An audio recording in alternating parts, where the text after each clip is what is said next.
So Qt is useful in a lot of different projects, and in this one what we make is actually a coffee machine. So this is not the first one, it's one of a generation, and one of the advantages of Qt, for example, is the UI, how to make UI and the tooling to make the UI. So this kind of component, for example, and this kind of UI was made possible by Qt and by Qt Quick. And in that case, directly using Photoshop and the tooling, we were able to create this user interface.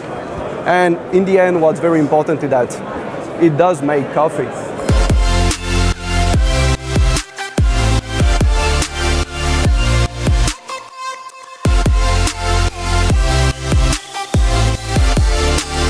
And now you can enjoy a Qt cup of coffee.